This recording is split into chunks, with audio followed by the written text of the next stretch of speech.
Hey all, Tony Bing here. Hello and welcome to my top 5 heroes for the Cosmic Trial guide for Marvel Heroes Omega for PlayStation 4 and both Xbox One. Now, with the Cosmic Trial, it is the endgame mode that you have to pass before you actually gain access to Cosmic Difficulty, before you gain all the best gear. Now, not all heroes are created equal, and with some heroes it's much easier to pass the trial than others. Now, when you do pass the trial with any individual hero and you gain access to the cosmic modes, what you can actually do is you can use that character to then help gear up potentially a character you would maybe be playing instead. So let's say you're a big fan of Daredevil, he's a bit of a nightmare to get past the trial. You can pass it with one of the 5 characters that we highlight here, and then you can actually use some of the gear that drops to then gear up Daredevil to make his trial a lot easier. So the cosmic gear that can drop that would make it easier: for your cosmic slots 1 to 5, you do have a small chance of another hero's cosmic item to drop, so there is that, but it is a bit random and it's just down to luck. The more surefire methods of gearing up your character to make it easier would be cosmic rings, cosmic catalysts, and also cosmic medallions, and on top of that, boss artifacts actually have a higher chance to drop in cosmic mode as well. So without further ado, let's have a look at these top 5 heroes. We start off here then by looking at a recently released hero, and that would be Black Cat. Now, her Cosmic Trial run for me really was exceptionally easy. I think it possibly was the easiest one I've done. Now, there's various reasons for that. The primary reason is the fact that she has a mechanic called 9 lives. So what that means is when you're normally would be downed in regular content, it actually consumes one of her 9 lives, and she gets, of course, 9 of them there. So you've got 9 shots at failing the trial, and it really does make it pretty easy. Now, on top of that, she's also got a lot of great positive points. She is highly mobile, she has stealth, and she can also lay down her traps, which are great to just fire down and keep moving.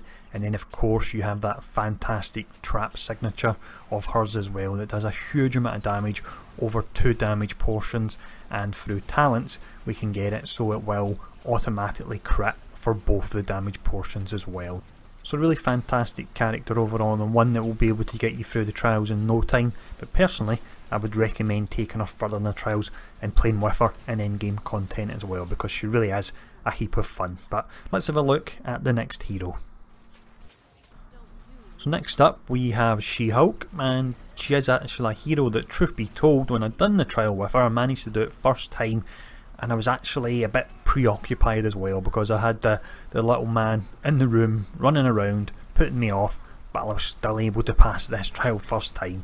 Now, the primary reason I would say for that is her damage numbers and defensive stats do seem to be tuned really on the higher side of heroes, and on top of that, she is exceptionally mobile. She's got a ton of moves that allow her to smash all over the screen, and also she's got a great AoE signature that through a specific talent setup you can get it so the cooldown is reduced, so you can fire it off nice and often. So that really does work out fantastic for the trial, so highly recommended, really nice and easy to play.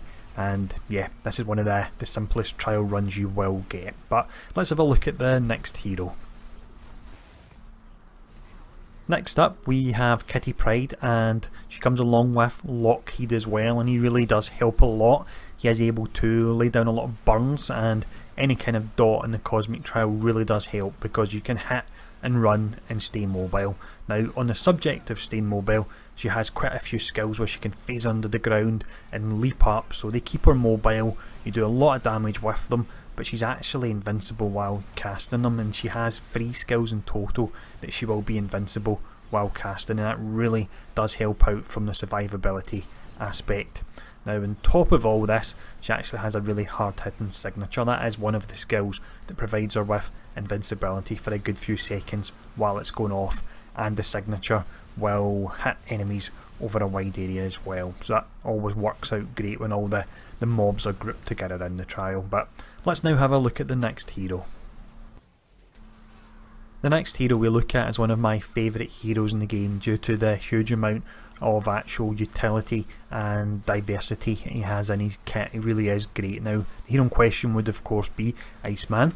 So in the first instance, what helps him a lot out with the trial is the amount of crowd control he has through Flash Freeze. You can lock down enemies for up to 6 seconds. He also has his golems, which will distract the enemy and do tanking for you. Now on top of that, as you're holding back and chilling the enemy and freezing them and your golems are hitting the enemy, you can actually cast a skill called Work of Art every 12 seconds, and that's a taunt. So if any enemies go away from your golems and start to come towards you, simply lay down the Work of Art on the golems and they'll run back and your golems will start taunting them again. So it really is fantastic.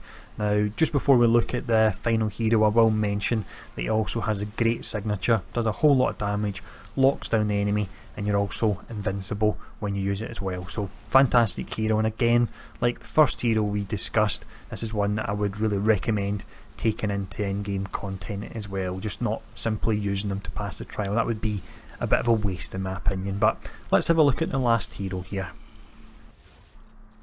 The last hero we look at is, pun intended, completely beastly, and it is of course Beast.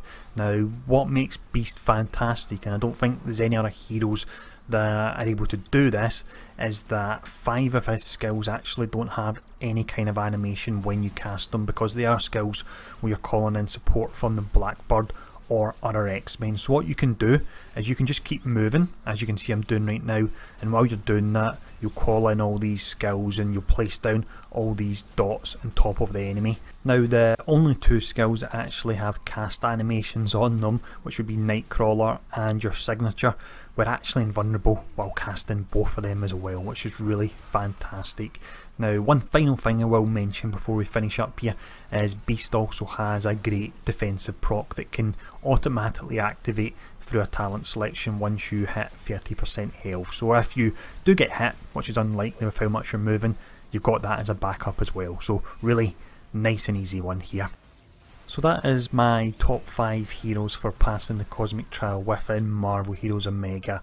Now, there will be links to the actual build I've used for each of these 5 heroes to pass the trial in the description, so feel free to check them out. And just before I go, because I know with a video like this people will always say, what about this character or that character that you've forgotten?